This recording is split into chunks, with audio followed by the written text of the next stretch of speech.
Banyak orang mengira hanya orang Arab yang bisa membaca Al-Quran dengan sangat fasih. Namun suatu hari, seorang anak kecil dari Indonesia membuka mushaf dan mulai membaca dengan suara tenang. Setiap huruf keluar dengan jelas dan mengikuti aturan tajwid dengan tepat. Orang-orang yang mendengarnya mulai saling berpandangan, karena tidak menyangka bacaan itu datang dari anak yang bukan penutur bahasa Arab. Sejak saat itu, kisah tentang anak Indonesia yang membaca Al-Quran dengan sangat fasih mulai menyebar dan membuat banyak orang merasa kagum sekaligus penasaran. Suatu hari muncul sebuah pertanyaan sederhana yang membuat banyak orang berpikir, apakah semua orang Arab otomatis bisa membaca Al-Quran dengan sangat baik? Pertanyaan itu terdengar biasa, tetapi sebenarnya menyimpan anggapan yang sudah lama dipercaya oleh banyak orang. Sebagian orang mengira bahwa siapapun yang lahir di negeri Arab pasti fasih membaca Al-Quran. Alasannya terlihat masuk akal karena bahasa Al-Quran adalah bahasa Arab. Namun kenyataannya tidak selalu seperti yang dibayangkan. Bahasa sehari-hari dan cara membaca Al-Quran tidak selalu sama. Membaca Al-Quran membutuhkan aturan khusus yang disebut tajwid. Aturan ini mengatur cara mengucapkan huruf, panjang pendek bacaan, serta tempat keluarnya suara dari mulut dan tenggorokan. Tanpa mempelajari aturan tersebut dengan benar, seseorang bisa saja membaca dengan kurang tepat meskipun ia berbicara bahasa Arab setiap hari.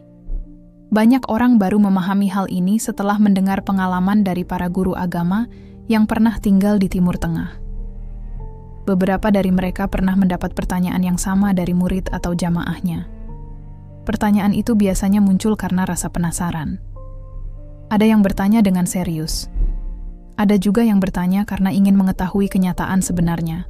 Jawabannya ternyata cukup sederhana. Tidak semua orang Arab langsung bisa membaca Al-Quran dengan tajwid yang benar.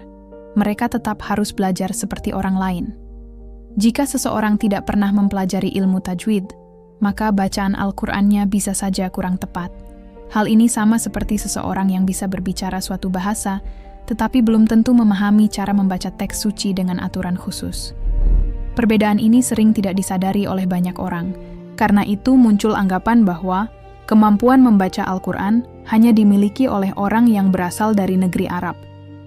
Padahal kemampuan tersebut sebenarnya bergantung pada proses belajar. Siapapun yang mau belajar dengan sungguh-sungguh bisa membaca Al-Quran dengan baik. Sebaliknya, siapapun yang tidak pernah mempelajarinya secara serius akan mengalami kesulitan. Cerita tentang hal ini sering muncul dalam berbagai pengalaman nyata. Ada orang yang sangat fasih membaca Al-Quran meskipun bukan berasal dari negeri Arab. Ada juga orang Arab yang masih harus belajar untuk memperbaiki bacaannya. Perbedaan ini bukan sesuatu yang aneh. Hal tersebut justru menunjukkan bahwa membaca Al-Quran adalah ilmu yang harus dipelajari. Kemampuan itu tidak muncul secara otomatis hanya karena seseorang lahir di tempat tertentu. Semua orang membutuhkan guru untuk mempelajarinya dengan benar. Guru akan membimbing cara mengucapkan huruf dengan tepat. Guru juga akan memperbaiki kesalahan kecil yang sering tidak disadari oleh pembaca. Melalui proses belajar, itulah seseorang bisa memahami keindahan bacaan Al-Quran. Ia tidak hanya membaca huruf demi huruf. Ia juga memahami cara menjaga keaslian setiap kata yang ada di dalamnya. Disinilah letak pentingnya belajar dengan serius. Banyak orang yang awalnya tidak tahu, akhirnya menjadi sangat fasih setelah belajar dalam waktu yang lama. Perjalanan seperti inilah yang kemudian melahirkan kisah-kisah menarik tentang orang-orang yang mencintai Al-Quran. Beberapa kisah bahkan datang dari tempat yang jauh dari tanah Arab. Kisah itu menunjukkan bahwa kecintaan terhadap Al-Quran bisa tumbuh di mana saja, bahkan di negeri yang jaraknya ribuan kilometer dari tempat turunnya wahyu. Cerita inilah yang kemudian membuka pandangan banyak orang, bahwa kemampuan membaca Al-Quran bukan soal asal negara, yang paling menentukan adalah kesungguhan dalam belajar dan menjaga bacaan dengan benar. Pada masa lalu, hubungan antara orang Arab dan masyarakat Nusantara tidak selalu dipenuhi rasa kagum seperti sekarang. Sebagian orang Arab pernah memandang rendah kemampuan orang Nusantara dalam berbicara bahasa Arab. Anggapan itu muncul karena perbedaan bahasa, budaya, dan cara pengucapan huruf. Bagi sebagian orang Arab, bahasa Arab adalah bahasa sehari-hari, yang mereka gunakan sejak kecil. Sementara itu, bagi masyarakat Nusantara, bahasa Arab adalah bahasa yang dipelajari sebagai bagian dari agama. Perbedaan latar belakang ini membuat kemampuan berbicara terlihat tidak seimbang. Orang Nusantara sering dianggap tidak lancar ketika mencoba berbicara dalam bahasa Arab. Pelafalan huruf yang berbeda membuat ucapan mereka terdengar asing bagi telinga orang Arab. Sebagian orang bahkan menjadikannya bahan ejekan. Pandangan seperti itu sempat berkembang di beberapa tempat, terutama di kawasan yang sering didatangi para pelajar dari Nusantara. Saat para pelajar datang untuk menuntut ilmu, mereka sering dianggap sebagai orang yang baru belajar bahasa Arab. Beberapa dari mereka harus berjuang keras untuk menyesuaikan diri dengan lingkungan baru. Tidak semua orang menerima mereka dengan sikap terbuka. Ada yang memandang mereka dengan rasa penasaran. Ada juga yang meragukan kemampuan mereka sejak awal. Sikap meremehkan seperti ini sebenarnya tidak hanya terjadi dalam hubungan antar negara. Hal yang sama juga sering terjadi ketika seseorang mempelajari bahasa baru. Orang yang belum terbiasa biasanya akan mengalami kesulitan dalam pengucapan. Kesulitan itu sering dianggap sebagai tanda bahwa seseorang tidak menguasai bahasa tersebut. Padahal proses belajar bahasa membutuhkan waktu yang panjang. Hal ini juga dialami oleh banyak pelajar dari Nusantara yang datang ke pusat-pusat pendidikan Islam di Timur Tengah. Mereka harus mempelajari bahasa Arab dari dasar. Selain belajar berbicara, mereka juga harus memahami tata bahasa yang cukup rumit. Perjuangan ini tidak selalu mudah. Beberapa pelajar membutuhkan waktu lama untuk bisa berbicara dengan lancar. Namun kesulitan tersebut tidak membuat mereka berhenti belajar. Sebaliknya, banyak dari mereka justru semakin tekun memperdalam ilmu. Mereka menyadari bahwa kemampuan bahasa adalah kunci untuk memahami ilmu agama dengan lebih baik. Semangat inilah yang perlahan mengubah pandangan banyak orang. Awalnya, masyarakat Nusantara dikenal sebagai pelajar yang masih belajar bahasa Arab. Namun seiring waktu, mereka mulai menunjukkan kemampuan yang tidak disangka oleh banyak orang. Beberapa di antara mereka mampu membaca kitab-kitab berbahasa Arab dengan sangat baik. Sebagian lainnya bahkan mampu menulis karya ilmiah dalam bahasa tersebut. Perubahan ini tidak terjadi dalam waktu singkat. Butuh usaha yang panjang dan kesabaran yang besar. Para pelajar tersebut harus terus belajar meskipun pernah diremehkan. Mereka memilih membuktikan kemampuan melalui kerja keras. Sikap ini perlahan menarik perhatian banyak orang di sekitar mereka. Orang yang sebelumnya meragukan, mulai melihat kesungguhan para pelajar dari Nusantara. Mereka menyadari bahwa kemampuan tidak ditentukan oleh asal tempat seseorang dilahirkan. Kemampuan muncul dari kemauan untuk belajar dan memperbaiki diri. Perjalanan inilah yang akhirnya membuka jalan bagi perubahan besar. Orang Nusantara yang dulu dianggap tidak fasih mulai dikenal sebagai pelajar yang tekun dan disiplin. Pandangan lama perlahan mulai berubah. Rasa meremehkan yang pernah ada mulai digantikan oleh rasa hormat. Semua perubahan itu berawal dari keberanian untuk terus belajar meskipun pernah dipandang rendah. Pada masa ketika banyak pelajar Nusantara datang ke tanah Arab untuk menuntut ilmu, mereka sering disebut dengan satu istilah yang cukup terkenal. Istilah itu adalah Jawi. Bagi orang Arab pada masa itu, kata Jawi digunakan untuk menyebut orang yang berasal dari wilayah Asia Tenggara. Sebutan tersebut tidak hanya ditujukan kepada orang dari Pulau Jawa. Orang dari Sumatera, Kalimantan, Sulawesi, hingga daerah lain di Nusantara juga sering disebut dengan nama yang sama. Awalnya kata Jawi hanya digunakan sebagai penanda asal daerah. Namun dalam beberapa situasi, sebutan itu berubah menjadi ejekan. Sebagian orang Arab menyebut para pelajar Nusantara dengan istilah Jawi Bagar. Istilah tersebut muncul dari cara orang Nusantara mengucapkan kata-kata Arab yang belum sempurna. Pelafalan huruf tertentu sering terdengar berbeda dari pengucapan asli orang Arab. Perbedaan ini kemudian menjadi bahan candaan bagi sebagian orang. Mereka menganggap pelafalan tersebut terdengar lucu atau aneh. Kata Bagar sendiri diambil dari kata Baqarah. Pengucapan yang tidak tepat membuat kata tersebut terdengar berbeda di telinga penutur asli bahasa Arab. Sejak saat itu muncul sebutan Jawi Bagar sebagai ejekan bagi pelajar Nusantara yang dianggap belum fasih berbahasa Arab. Bagi sebagian orang, ejekan seperti ini mungkin dianggap sebagai candaan biasa. Namun, bagi para pelajar yang sedang berjuang menuntut ilmu, sebutan itu tidak selalu mudah diterima. Mereka datang dari tempat yang sangat jauh dengan harapan bisa belajar langsung dari pusat ilmu Islam. Perjalanan menuju tanah Arab pada masa itu tidaklah mudah. Banyak dari mereka harus menempuh perjalanan laut yang panjang. Perjalanan tersebut bisa berlangsung selama berbulan-bulan. Setelah sampai di tanah Arab, mereka masih harus menyesuaikan diri dengan lingkungan baru. Bahasa yang berbeda menjadi salah satu tantangan terbesar.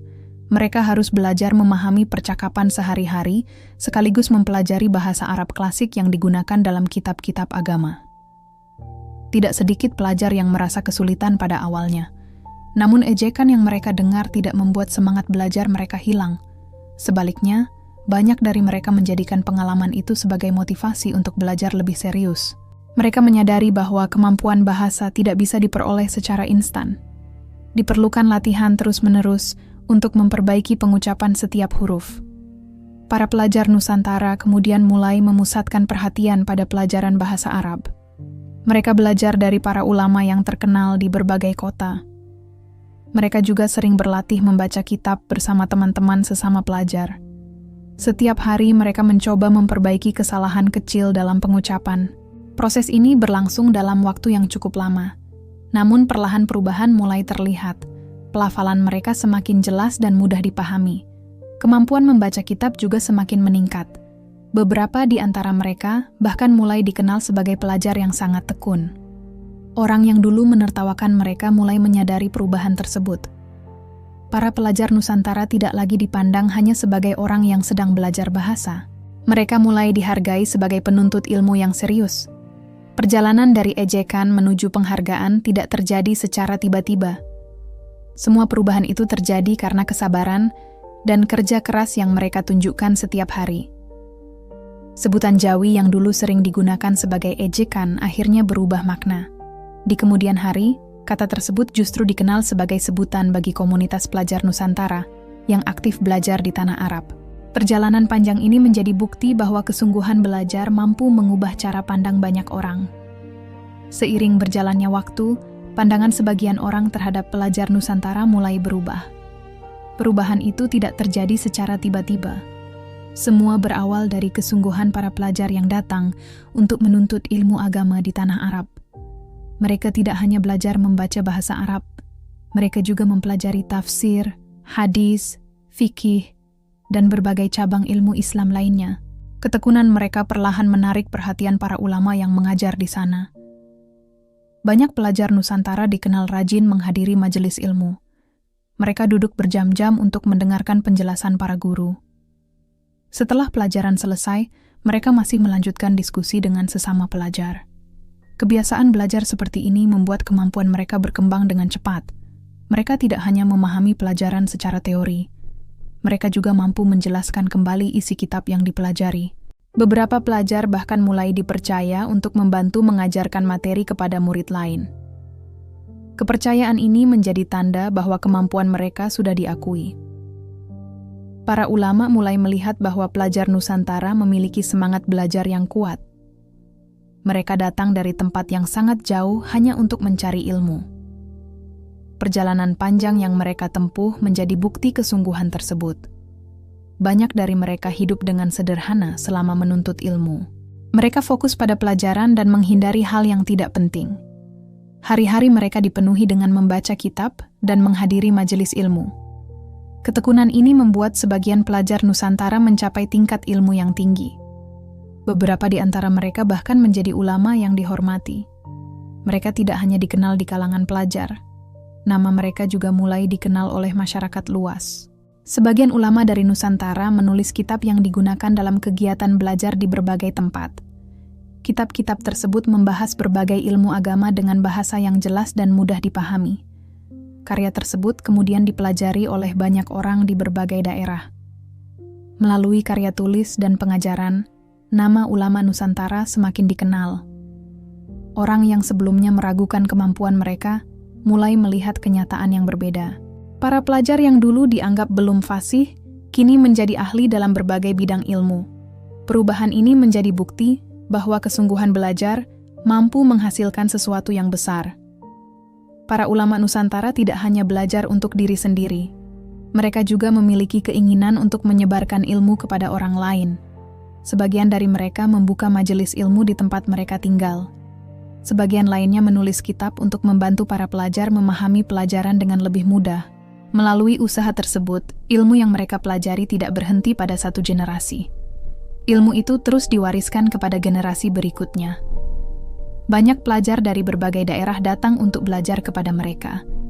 Lingkaran ilmu pun semakin luas. Nama Nusantara yang dulu jarang disebut dalam dunia keilmuan Islam mulai dikenal di berbagai tempat. Hal ini membuat pandangan banyak orang berubah secara perlahan. Orang mulai memahami bahwa kemampuan seseorang tidak ditentukan oleh asal daerahnya. Yang paling menentukan adalah usaha dan ketekunan dalam belajar. Para ulama Nusantara menjadi contoh nyata dari prinsip tersebut. Mereka menunjukkan bahwa seseorang yang datang dari tempat jauh pun bisa mencapai tingkat ilmu yang tinggi. Perjalanan mereka juga memberikan inspirasi bagi generasi berikutnya. Banyak pelajar yang kemudian mengikuti jejak mereka untuk menuntut ilmu dengan sungguh-sungguh. Dari sinilah muncul berbagai tokoh besar yang membawa nama Nusantara dikenal dalam dunia keilmuan Islam. Di antara banyak pelajar dari Nusantara yang datang menuntut ilmu di tanah Arab, ada satu nama yang kemudian dikenal luas oleh para ulama. Nama itu adalah Syekh Nawawi Al-Bantani. Ia berasal dari Banten, sebuah daerah di wilayah barat Pulau Jawa. Sejak usia muda, ia sudah dikenal sebagai seseorang yang memiliki minat besar terhadap ilmu agama. Lingkungan keluarganya juga mendukung kebiasaan belajar tersebut. Sejak kecil, ia terbiasa mempelajari Al-Quran dan berbagai ilmu dasar agama. Semangat belajarnya membuatnya memutuskan untuk pergi ke Tanah Suci. Tujuannya adalah menuntut ilmu langsung dari para ulama yang mengajar di sana. Perjalanan menuju Tanah Arab pada masa itu bukan perjalanan yang mudah. Ia harus menempuh perjalanan laut yang panjang sebelum akhirnya sampai di Makkah. Setelah tiba di sana, ia tidak menyia-nyiakan kesempatan untuk belajar. Ia menghadiri berbagai majelis ilmu yang diadakan oleh para ulama terkenal. Setiap hari ia mendengarkan penjelasan kitab, mencatat pelajaran, dan berdiskusi dengan para pelajar lainnya. Ketekunannya membuat banyak guru memperhatikan kesungguhannya. Ia dikenal sebagai murid yang rajin dan memiliki daya ingat yang kuat. Selain belajar dari guru, ia juga menghabiskan banyak waktu untuk membaca kitab sendiri. Kebiasaan membaca ini membuat pemahamannya terhadap berbagai ilmu semakin luas. Ia tidak hanya mempelajari satu bidang saja.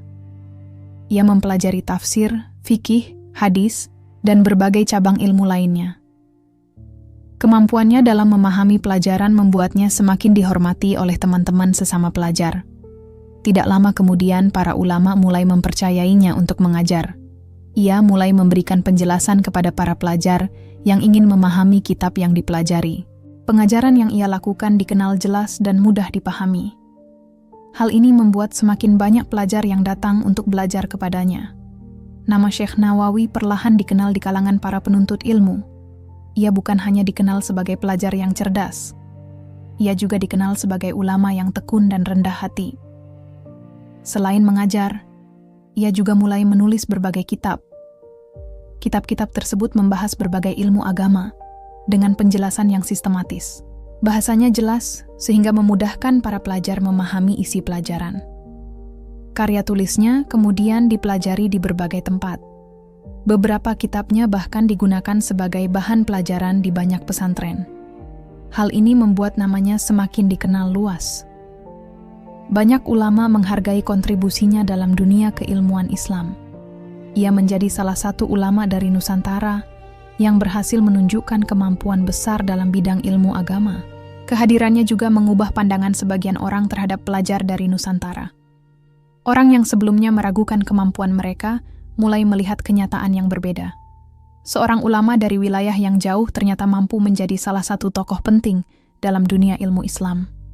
Perjalanan Syekh Nawawi menjadi contoh bahwa kesungguhan belajar dapat menghasilkan perubahan besar. Ia datang sebagai pelajar yang ingin menuntut ilmu. Namun melalui kerja keras dan ketekunan, ia berkembang menjadi ulama yang dihormati. Namanya kemudian dikenal tidak hanya di tanah Arab.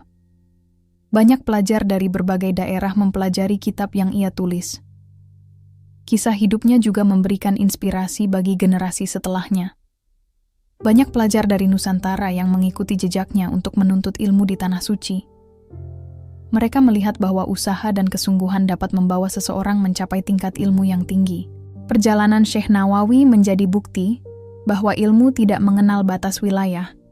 Siapapun yang bersungguh-sungguh dalam belajar memiliki kesempatan untuk mencapai kedudukan yang mulia dalam dunia ilmu. Setelah muncul ulama besar dari Nusantara yang dikenal luas, perhatian masyarakat terhadap para pelajar dari wilayah ini semakin meningkat.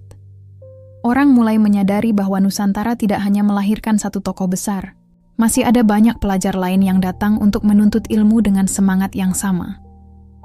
Di antara nama yang kemudian dikenal dalam dunia keilmuan Islam adalah Mahfuz At-Tarmasi.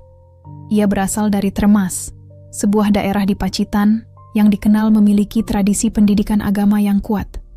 Sejak kecil ia tumbuh di lingkungan yang dekat dengan kegiatan belajar agama. Keluarganya juga dikenal sebagai keluarga yang menghargai ilmu. Hal ini membuatnya terbiasa mempelajari kitab-kitab agama sejak usia muda. Keinginan untuk memperdalam ilmu membuatnya memutuskan pergi ke Tanah Suci. Tujuannya sama seperti banyak pelajar lain dari Nusantara. Ia ingin belajar langsung dari para ulama yang mengajar di Makkah. Perjalanan menuju Tanah Suci pada masa itu membutuhkan waktu yang panjang. Ia harus menempuh perjalanan laut sebelum akhirnya sampai di tempat tujuan. Setelah tiba di Makkah, ia segera bergabung dengan para pelajar lain yang sedang menuntut ilmu. Hari-harinya dipenuhi dengan kegiatan belajar di berbagai majelis ilmu. Ia dikenal sebagai pelajar yang sangat tekun. Setiap pelajaran yang diberikan oleh para guru, dipelajarinya dengan sungguh-sungguh. Ia tidak hanya mendengarkan penjelasan guru, ia juga mencatat dan mengulang kembali pelajaran yang sudah dipelajari. Kebiasaan ini membuat pemahamannya berkembang dengan cepat. Di antara berbagai bidang ilmu yang dipelajarinya, hadis menjadi salah satu bidang yang paling ia tekuni. Ia mempelajari berbagai kitab hadis yang menjadi rujukan para ulama. Selain itu, ia juga mempelajari ilmu yang berkaitan dengan periwayatan hadis. Ilmu tersebut menjelaskan tentang para perawi yang menyampaikan hadis dari satu generasi ke generasi berikutnya. Pemahaman yang mendalam terhadap ilmu hadis membuatnya dikenal oleh para ulama di Makkah. Para guru mulai melihat kesungguhannya dalam mempelajari bidang tersebut. Ia dikenal sebagai pelajar yang teliti dan sabar dalam mempelajari setiap bagian dari pelajaran. Ketika pemahamannya semakin matang, ia mulai dipercaya untuk mengajarkan ilmu kepada pelajar lain. Beberapa murid datang kepadanya untuk mempelajari hadis secara lebih mendalam. Ia mengajarkan pelajaran dengan cara yang jelas dan teratur. Hal ini membuat para murid dapat memahami materi dengan lebih mudah. Selain mengajar, ia juga menulis beberapa karya yang berkaitan dengan ilmu hadis. Karya-karya tersebut membantu para pelajar memahami pelajaran dengan lebih sistematis. Melalui kegiatan mengajar dan menulis, namanya semakin dikenal di kalangan penuntut ilmu. Banyak orang mulai menghormatinya sebagai ulama yang ahli dalam bidang hadis. Keberhasilannya juga menjadi kebanggaan bagi masyarakat Nusantara. Seorang pelajar dari daerah kecil ternyata mampu menjadi ulama yang dihormati di pusat ilmu Islam. Hal ini menunjukkan bahwa kesungguhan belajar dapat membawa seseorang mencapai tingkat ilmu yang tinggi. Perjalanan hidup Mahfuz At-Tarmasi juga memberikan inspirasi bagi banyak pelajar dari Nusantara. Mereka melihat bahwa usaha yang dilakukan dengan tekun dapat menghasilkan perubahan besar. Nama Termas yang sebelumnya tidak banyak dikenal, kemudian disebut dalam berbagai pembicaraan tentang ulama besar. Semua itu terjadi karena kerja keras seorang pelajar yang tidak pernah berhenti belajar. Kisah ini menjadi bagian penting dari perjalanan panjang para pelajar Nusantara dalam dunia keilmuan Islam. Seiring berjalannya waktu, muncul satu hal yang mulai menarik perhatian banyak orang di berbagai negara. Hal itu adalah kemampuan orang Indonesia dalam membaca Al-Quran. Banyak orang merasa terkejut ketika mendengar bacaan Al-Quran dari masyarakat Indonesia. Bacaan tersebut terdengar jelas, teratur, dan mengikuti aturan tajwid dengan baik. Kemampuan ini tidak muncul secara tiba-tiba. Kebiasaan membaca Al-Quran sudah menjadi bagian dari kehidupan banyak keluarga di Indonesia. Sejak usia kecil, anak-anak sudah diperkenalkan dengan huruf-huruf hijaiyah. Mereka belajar mengenali bentuk huruf dan cara mengucapkannya. Pelajaran ini biasanya dimulai di rumah bersama orang tua. Setelah itu anak-anak sering melanjutkan belajar di masjid atau tempat pengajian. Di sana mereka dibimbing oleh guru yang mengajarkan cara membaca Al-Quran secara bertahap. Setiap huruf diajarkan dengan pengucapan yang benar. Guru akan memperhatikan posisi lidah, bibir, dan suara yang keluar dari mulut. Jika ada kesalahan kecil, guru akan langsung memperbaikinya. Proses belajar ini berlangsung secara perlahan dan terus diulang. Anak-anak biasanya membaca satu ayat berkali-kali sampai bacaan mereka benar. Cara belajar seperti ini membuat mereka terbiasa dengan aturan tajwid. Mereka juga mulai memahami panjang pendek bacaan yang terdapat dalam ayat. Latihan yang dilakukan setiap hari membuat kemampuan mereka berkembang dengan cepat. Beberapa anak bahkan mampu membaca Al-Quran dengan lancar pada usia yang masih sangat muda. Selain belajar membaca, sebagian anak juga mulai menghafal ayat-ayat Al-Quran. Kegiatan menghafal ini sering dilakukan di berbagai tempat pendidikan agama. Di beberapa daerah terdapat pesantren yang khusus mengajarkan hafalan Al-Quran. Para santri di tempat tersebut menghabiskan banyak waktu untuk membaca dan menghafal ayat. Mereka juga mempelajari cara menjaga bacaan agar tetap sesuai dengan aturan tajwid. Latihan ini dilakukan setiap hari dengan bimbingan para guru. Kegiatan seperti ini membentuk kebiasaan yang kuat dalam membaca Al-Quran. Ketika seseorang terbiasa membaca sejak kecil, kemampuannya akan semakin baik seiring waktu. Hal ini membuat banyak orang Indonesia memiliki bacaan Al-Quran yang jelas dan teratur. Kebiasaan tersebut kemudian menarik perhatian masyarakat dari negara lain. Beberapa orang yang mendengar bacaan Al-Quran dari anak-anak Indonesia merasa kagum. Mereka tidak menyangka bahwa orang yang bukan penutur asli bahasa Arab dapat membaca dengan sangat baik. Kekaguman ini sering muncul ketika orang Indonesia mengikuti berbagai kegiatan internasional. Dalam beberapa acara keagamaan, peserta dari Indonesia sering menunjukkan kemampuan membaca Al-Quran dengan sangat baik. Bacaan mereka terdengar tenang dan mengikuti aturan tajwid dengan tepat. Hal ini membuat banyak orang mulai melihat Indonesia sebagai salah satu negara yang serius dalam mempelajari Al-Quran. Kemampuan tersebut juga menunjukkan bahwa kecintaan terhadap Al-Quran tidak terbatas pada wilayah tertentu. Seseorang tidak harus lahir di negeri Arab untuk dapat membaca Al-Quran dengan baik. Yang paling penting adalah proses belajar yang dilakukan dengan tekun. Kebiasaan membaca yang dimulai sejak kecil memberikan pengaruh besar terhadap kemampuan seseorang. Latihan yang dilakukan secara terus-menerus membuat bacaan menjadi semakin baik. Inilah yang kemudian membuat banyak orang Indonesia dikenal memiliki kemampuan membaca Al-Quran yang kuat. Kebiasaan ini terus diwariskan dari satu generasi ke generasi berikutnya.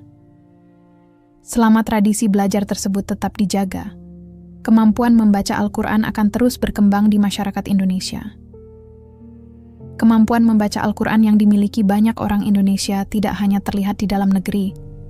Hal tersebut juga mulai terlihat di berbagai tempat di luar negeri. Beberapa anak dan pemuda Indonesia sering mengikuti kegiatan keagamaan di tingkat internasional. Kegiatan tersebut mempertemukan peserta dari berbagai negara.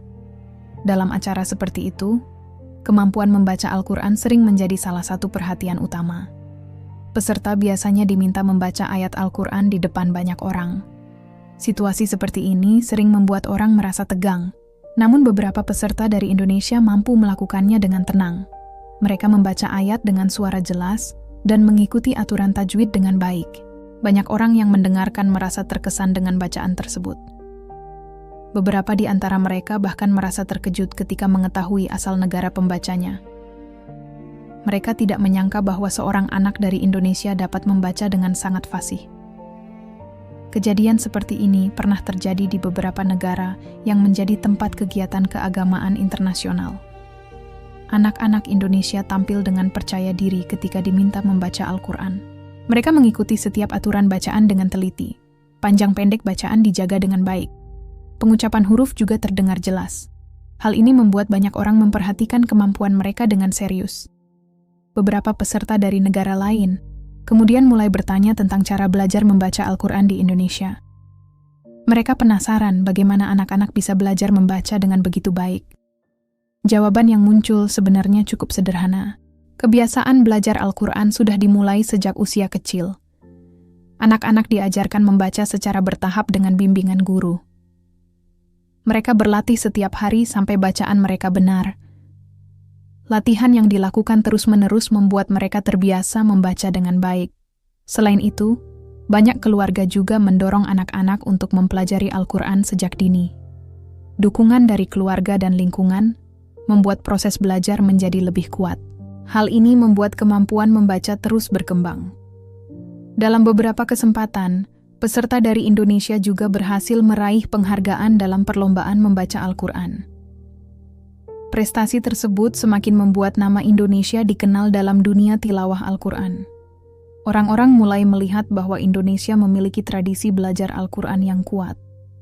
Banyak peserta dari negara lain mulai menghormati kemampuan tersebut.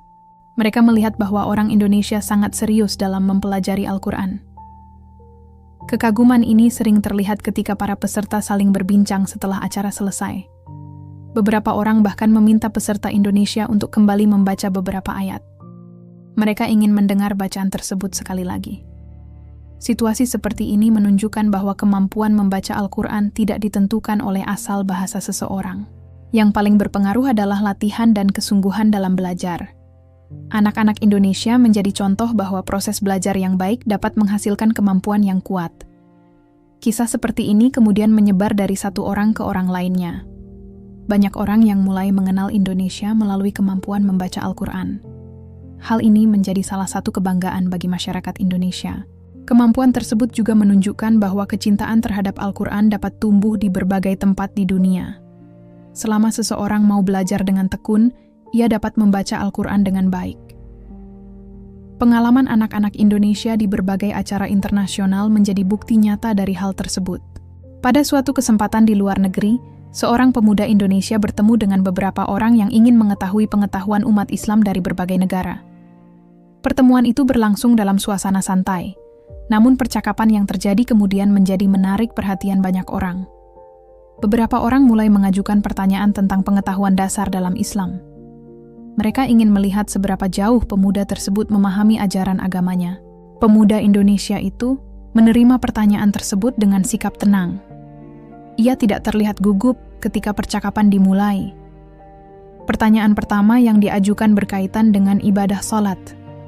Ia ditanya, berapa kali umat Islam melaksanakan salat dalam satu hari? Pertanyaan ini termasuk pertanyaan dasar yang diketahui oleh setiap Muslim.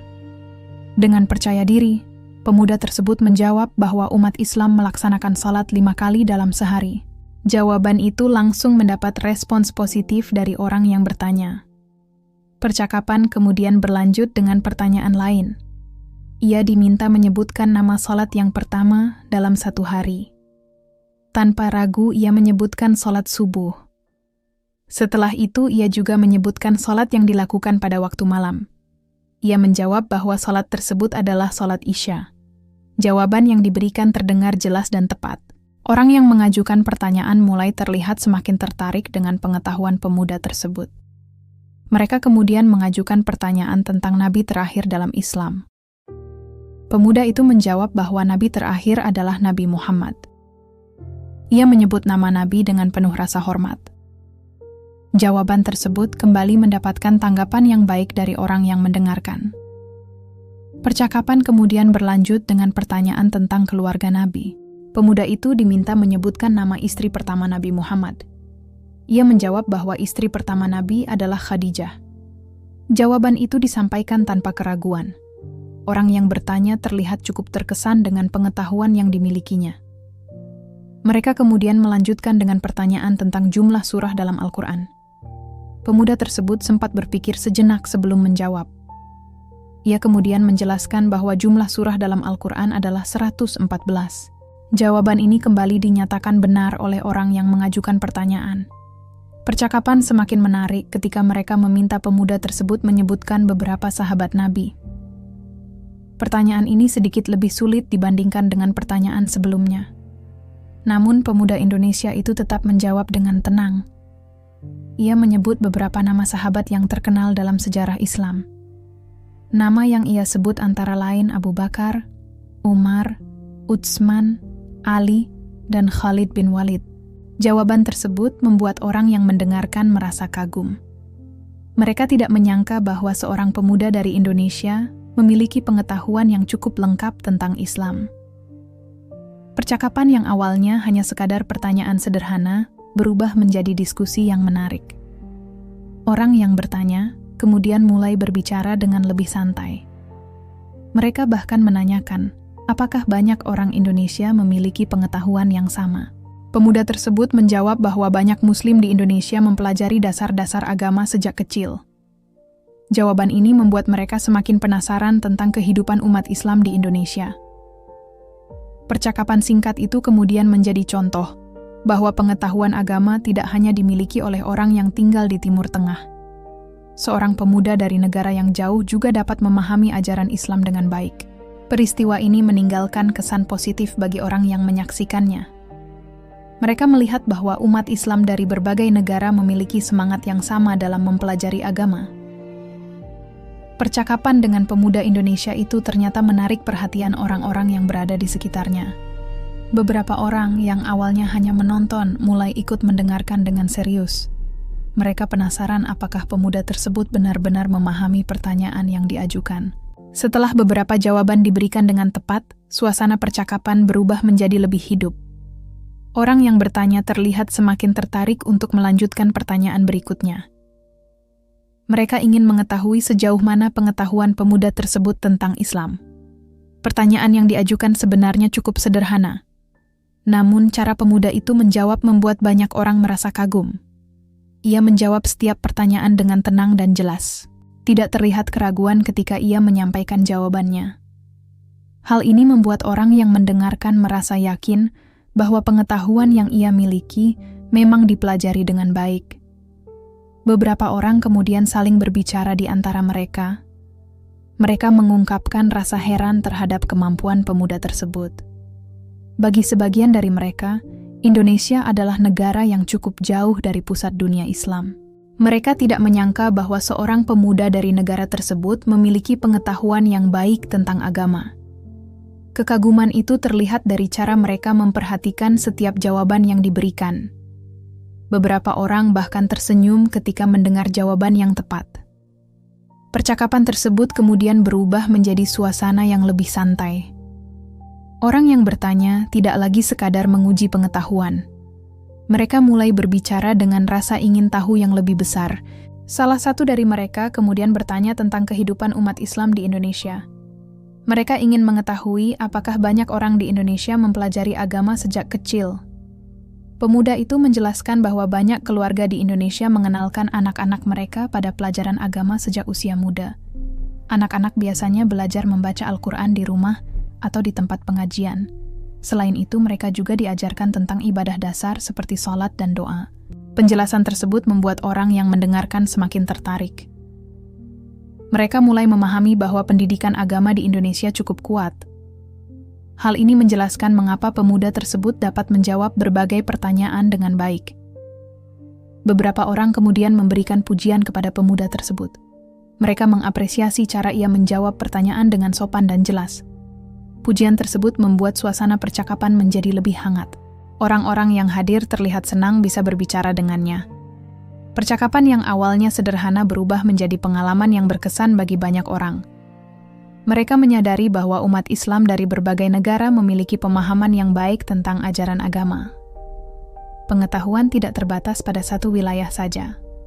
Siapapun dapat mempelajarinya selama ada kemauan untuk belajar. Pemuda Indonesia itu menjadi contoh bahwa pendidikan agama dapat dipelajari dengan baik di mana saja. Banyak orang yang sebelumnya tidak mengenal Indonesia mulai melihat negara tersebut dengan pandangan berbeda.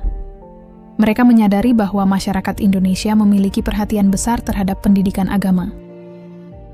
Percakapan singkat tersebut akhirnya meninggalkan kesan positif bagi semua orang yang hadir. Beberapa orang bahkan mengatakan bahwa mereka ingin mengenal lebih jauh tentang kehidupan umat Islam di Indonesia. Pengalaman itu menjadi bukti bahwa dialog sederhana dapat membuka pemahaman baru bagi banyak orang. Setelah berbagai cerita tentang kemampuan membaca Al-Quran dari orang Indonesia mulai dikenal, muncul kembali pertanyaan yang sering dibicarakan oleh banyak orang. Pertanyaan tersebut berkaitan dengan kemampuan orang Arab dalam membaca Al-Quran. Sebagian orang beranggapan bahwa semua orang Arab pasti bisa membaca Al-Quran dengan sangat baik. Anggapan ini muncul karena bahasa Al-Quran adalah bahasa Arab. Banyak orang berpikir bahwa seseorang yang menggunakan bahasa Arab setiap hari pasti tidak akan mengalami kesulitan membaca Al-Quran. Namun kenyataan yang terjadi tidak selalu seperti itu. Bahasa yang digunakan dalam percakapan sehari-hari berbeda dengan bahasa yang digunakan dalam bacaan Al-Quran. Membaca Al-Quran membutuhkan pemahaman khusus tentang aturan tajwid. Aturan ini mengatur cara mengucapkan setiap huruf dengan benar. Selain itu, tajwid juga mengatur panjang pendek bacaan, serta cara berhenti pada akhir ayat. Seseorang yang tidak pernah mempelajari aturan tersebut bisa saja membaca dengan kurang tepat. Hal ini juga berlaku bagi sebagian orang Arab. Meskipun mereka menggunakan bahasa Arab dalam kehidupan sehari-hari, tidak semuanya mempelajari tajwid secara mendalam. Sebagian orang hanya memahami bahasa Arab sebagai bahasa percakapan. Sementara membaca Al-Quran dengan benar memerlukan latihan yang lebih khusus. Karena itu, banyak orang Arab juga belajar membaca Al-Quran kepada guru. Guru akan membimbing cara mengucapkan huruf sesuai dengan aturan tajwid. Setiap kesalahan kecil akan diperbaiki agar bacaan menjadi lebih tepat. Proses belajar ini sama seperti yang dilakukan oleh umat Islam di berbagai negara. Seseorang perlu belajar secara bertahap untuk memahami cara membaca Al-Quran dengan benar. Ia harus berlatih mengucapkan setiap huruf dengan jelas. Ia juga harus memahami kapan bacaan dipanjangkan dan kapan bacaan dipendekkan. Semua aturan tersebut tidak selalu diketahui secara otomatis. Banyak orang Arab yang serius mempelajari tajwid sejak kecil. Namun ada juga yang baru mempelajarinya ketika sudah dewasa. Hal ini menunjukkan bahwa kemampuan membaca Al-Quran tidak bergantung pada asal bahasa seseorang. Yang paling menentukan adalah proses belajar yang dilakukan. Jika seseorang belajar dengan tekun, ia dapat membaca dengan baik. Sebaliknya, jika seseorang tidak pernah mempelajari tajwid, ia bisa mengalami kesulitan. Karena itu, para ulama sering menekankan pentingnya belajar membaca Al-Quran kepada guru. Belajar secara langsung membantu seseorang memahami kesalahan yang tidak disadari. Guru dapat menunjukkan cara pengucapan yang benar. Dengan latihan yang terus-menerus, bacaan akan semakin baik. Hal ini juga menjelaskan mengapa banyak orang Indonesia mampu membaca Al-Quran dengan baik. Mereka terbiasa belajar tajwid sejak usia kecil. Latihan tersebut dilakukan secara rutin di rumah, masjid, atau tempat pengajian. Proses belajar yang panjang membuat mereka terbiasa dengan aturan bacaan. Situasi ini menunjukkan bahwa kemampuan membaca Al-Quran bukan soal asal negara. Orang Arab maupun non-Arab tetap perlu belajar untuk memahami tajwid dengan benar. Semua orang memiliki kesempatan yang sama untuk mempelajari bacaan Al-Quran. Yang membedakan hanyalah kesungguhan dalam belajar dan menjaga bacaan dengan baik. Di Indonesia, belajar membaca Al-Quran sudah menjadi bagian dari kehidupan banyak keluarga. Kebiasaan ini biasanya dimulai sejak anak masih kecil.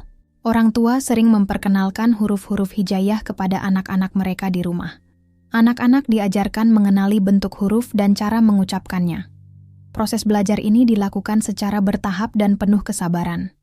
Setelah mulai mengenal huruf, anak-anak biasanya diajak belajar di tempat pengajian. Tempat pengajian dapat berada di masjid, musyalah, atau rumah seorang guru.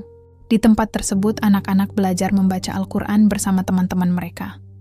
Guru akan membimbing setiap anak membaca dengan perlahan.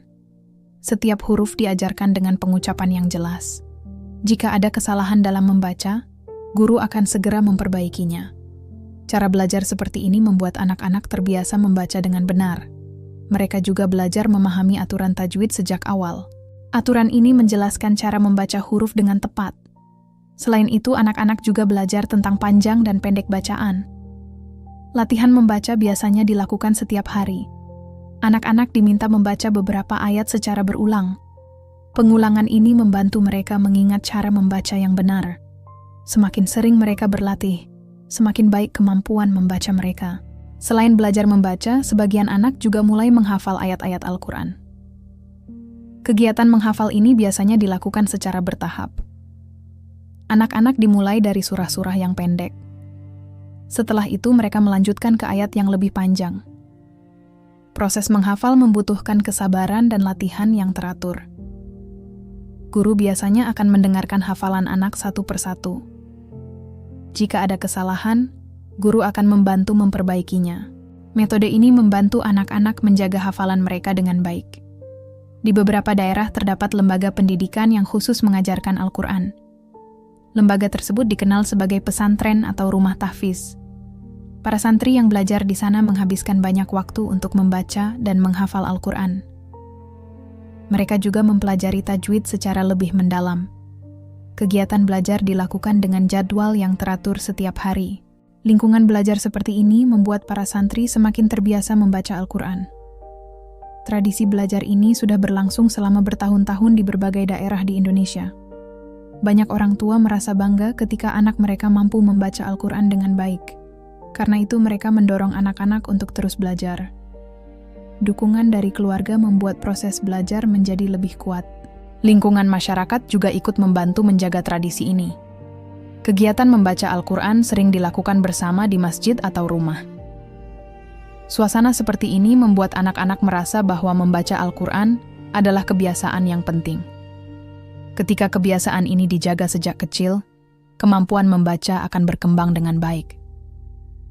Banyak orang Indonesia akhirnya mampu membaca Al-Quran dengan tajwid yang benar. Kemampuan ini tidak muncul secara tiba-tiba. Semua berasal dari proses belajar yang dilakukan secara terus-menerus. Tradisi belajar yang kuat inilah yang membuat Indonesia dikenal sebagai negara yang serius dalam mempelajari Al-Quran. Kebiasaan belajar membaca Al-Quran yang dimulai sejak kecil akhirnya membentuk kecintaan yang kuat di kalangan masyarakat Indonesia. Banyak orang tidak hanya belajar membaca, tetapi juga berusaha memahami dan menjaga bacaan tersebut dengan baik. Kecintaan ini terlihat dari berbagai kegiatan yang berkaitan dengan Al-Quran di banyak daerah. Di berbagai kota dan desa, sering diadakan kegiatan membaca Al-Quran bersama. Kegiatan ini biasanya dilakukan di masjid, mushala, atau tempat pengajian. Anak-anak, remaja, hingga orang dewasa ikut berpartisipasi dalam kegiatan tersebut. Mereka membaca ayat Al-Quran secara bergantian dengan bimbingan seorang guru. Kegiatan seperti ini membuat suasana belajar menjadi lebih hidup. Selain membaca bersama, banyak orang juga berusaha menghafal ayat-ayat Al-Quran. Beberapa anak bahkan mampu menghafal surah-surah sejak usia yang masih sangat muda. Kemampuan ini sering menjadi kebanggaan bagi keluarga mereka. Orang tua merasa bahagia ketika anak-anak mereka mampu membaca dan menghafal Al-Quran dengan baik. Hal ini membuat banyak keluarga terus mendorong anak-anak untuk belajar lebih serius. Di beberapa daerah terdapat lembaga khusus yang membantu anak-anak menghafal Al-Quran. Lembaga ini dikenal sebagai rumah tahfiz atau pesantren tahfiz. Para santri yang belajar di tempat tersebut menghabiskan waktu mereka untuk membaca dan menghafal ayat-ayat Al-Quran. Mereka mengikuti jadwal belajar yang cukup teratur setiap hari. Kegiatan dimulai dengan membaca Al-Quran secara bersama-sama. Setelah itu, para santri menghafal ayat yang telah ditentukan oleh guru. Setiap hafalan akan diperiksa oleh guru untuk memastikan bacaan tetap benar. Jika terdapat kesalahan, guru akan membantu memperbaikinya. Metode ini membantu para santri menjaga hafalan mereka dengan baik. Beberapa santri bahkan mampu menghafal seluruh isi Al-Quran. Kemampuan tersebut menunjukkan betapa kuatnya semangat belajar yang mereka miliki. Tradisi menghafal Al-Quran ini sudah berkembang di berbagai daerah di Indonesia. Banyak orang yang menghormati para penghafal Al-Quran. Mereka dianggap sebagai orang yang menjaga salah satu warisan penting dalam ajaran Islam. Kehadiran para penghafal Al-Quran juga memberikan motivasi bagi generasi muda. Anak-anak yang melihat mereka sering merasa tertarik untuk mengikuti jejak yang sama. Lingkungan masyarakat yang menghargai Al-Quran membuat tradisi ini terus berkembang. Masjid dan tempat pengajian sering menjadi pusat kegiatan belajar Al-Quran. Di tempat tersebut, orang-orang berkumpul untuk membaca, menghafal, dan mempelajari isi Al-Quran. Kegiatan ini tidak hanya dilakukan oleh anak-anak. Orang dewasa juga sering mengikuti pengajian untuk memperbaiki bacaan mereka. Hal ini menunjukkan bahwa belajar Al-Quran tidak terbatas pada usia tertentu. Siapapun dapat terus belajar untuk memperbaiki bacaannya. Kecintaan terhadap Al-Quran akhirnya menjadi bagian penting dalam kehidupan masyarakat Indonesia. Kebiasaan membaca dan menghafal terus diwariskan dari satu generasi ke generasi berikutnya. Selama tradisi ini tetap dijaga, hubungan masyarakat dengan Al-Quran akan terus kuat. Inilah yang membuat Indonesia dikenal sebagai salah satu negara yang memiliki kecintaan besar terhadap Al-Quran. Seiring berjalannya waktu, kemampuan membaca Al-Quran dari masyarakat Indonesia mulai dikenal di berbagai negara. Banyak orang dari luar negeri yang melihat langsung bagaimana anak-anak dan pemuda Indonesia membaca Al-Quran dengan baik. Pengalaman tersebut sering terjadi dalam kegiatan keagamaan yang melibatkan peserta dari berbagai negara. Ketika peserta dari Indonesia membaca Al-Quran, banyak orang yang mendengarkan dengan penuh perhatian. Bacaan yang jelas dan teratur membuat mereka merasa kagum. Beberapa orang bahkan tidak menyangka bahwa pembaca tersebut berasal dari negara yang jauh dari tanah Arab. Indonesia dikenal sebagai negara dengan jumlah penduduk yang besar dan budaya yang beragam. Namun di tengah keberagaman tersebut, kecintaan terhadap Al-Quran tetap menjadi bagian penting dalam kehidupan masyarakat. Hal ini membuat banyak orang dari luar negeri mulai memperhatikan tradisi belajar Al-Quran di Indonesia. Beberapa orang Arab yang mendengar bacaan Al-Quran dari anak-anak Indonesia merasa sangat terkesan. Mereka melihat bahwa bacaan tersebut mengikuti aturan tajwid dengan baik. Pengucapan huruf juga terdengar jelas dan teratur. Kondisi ini membuat sebagian orang merasa bangga sekaligus terharu. Mereka melihat bahwa kecintaan terhadap Al-Quran tidak hanya ada di wilayah Arab. Kecintaan tersebut juga tumbuh kuat di negara yang jauh dari tempat turunnya wahyu. Beberapa orang bahkan mengungkapkan rasa hormat kepada para pelajar dari Indonesia. Mereka mengakui bahwa usaha yang dilakukan untuk mempelajari Al-Quran sangat besar. Belajar membaca dengan tajwid yang benar membutuhkan latihan yang panjang. Namun banyak orang Indonesia mampu melakukannya dengan baik. Pengakuan seperti ini menjadi pengalaman yang berkesan bagi banyak orang. Hal tersebut menunjukkan bahwa usaha belajar yang dilakukan selama bertahun-tahun tidak sia-sia. Orang yang sebelumnya tidak mengetahui tradisi belajar Al-Quran di Indonesia mulai memahami kenyataan yang ada. Mereka melihat bahwa masyarakat Indonesia memiliki perhatian besar terhadap pendidikan agama. Masjid, pesantren, dan tempat pengajian menjadi pusat kegiatan belajar Al-Quran. Di tempat-tempat tersebut banyak anak dan remaja belajar membaca dengan bimbingan guru. Tradisi ini terus berlangsung dari generasi ke generasi. Banyak orang yang kemudian menyadari bahwa keberhasilan tersebut tidak muncul secara tiba-tiba. Semua berasal dari kebiasaan belajar yang dimulai sejak usia kecil. Latihan yang dilakukan setiap hari membuat kemampuan membaca semakin baik. Hal ini juga menunjukkan bahwa jarak geografis tidak menjadi penghalang untuk mempelajari Al-Quran. Meskipun Indonesia berada jauh dari Makkah dan Madinah, kecintaan terhadap Al-Quran tetap tumbuh kuat. Banyak orang yang merasa bangga melihat semangat tersebut. Pengakuan dari masyarakat internasional membuat nama Indonesia semakin dikenal dalam dunia tilawah Al-Quran. Orang-orang mulai memahami bahwa Indonesia memiliki tradisi belajar yang kuat. Kisah tentang kemampuan membaca Al-Quran dari anak-anak Indonesia kemudian menyebar ke berbagai tempat. Cerita tersebut menjadi inspirasi bagi banyak orang untuk lebih mencintai Al-Quran. Pada akhirnya, semua orang menyadari bahwa yang paling penting bukanlah asal negara seseorang. Yang paling penting adalah kesungguhan dalam mempelajari dan menjaga bacaan Al-Quran dengan baik. Pada akhirnya, cerita tentang kemampuan membaca Al-Quran dari masyarakat Indonesia membawa satu pelajaran penting bagi banyak orang. Banyak orang mulai memahami bahwa kemampuan membaca Al-Quran tidak ditentukan oleh tempat kelahiran seseorang. Bahasa Arab memang menjadi bahasa Al-Quran. Namun memahami cara membaca Al-Quran dengan benar tetap membutuhkan proses belajar. Setiap orang harus mempelajari tajwid, makhraj huruf, dan aturan bacaan dengan sungguh-sungguh. Tanpa proses tersebut, seseorang tidak akan mampu membaca dengan baik. Hal ini berlaku bagi siapa saja, baik orang Arab maupun orang dari negara lain. Cerita tentang para pelajar dari Nusantara menunjukkan bahwa jarak bukan penghalang untuk mempelajari Al-Quran. Mereka datang dari wilayah yang jauh dari tanah Arab. Namun semangat belajar mereka membuat banyak orang menghormati usaha tersebut. Beberapa di antara mereka bahkan menjadi ulama yang dikenal dalam dunia Islam. Kisah tentang para ulama dari Nusantara menjadi bukti bahwa ilmu dapat berkembang di mana saja. Yang paling menentukan adalah kesungguhan dalam mencari ilmu. Tradisi belajar Al-Quran yang kuat di Indonesia juga memberikan pengaruh besar bagi generasi berikutnya.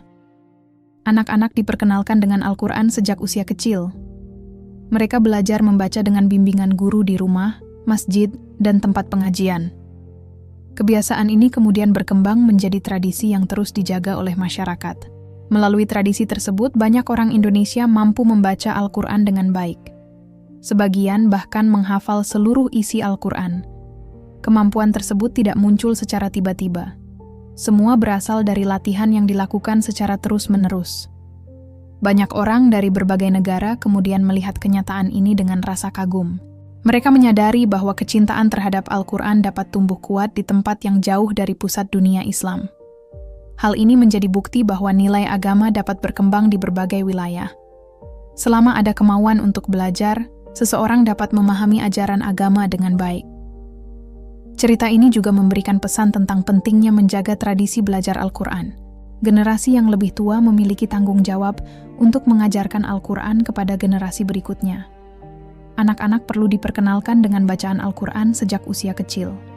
Dengan cara itu, tradisi belajar akan terus berlangsung. Masyarakat juga dapat menjaga hubungan yang kuat dengan kitab suci mereka. Ketika tradisi ini dijaga dengan baik, kecintaan terhadap Al-Quran akan terus hidup di tengah masyarakat.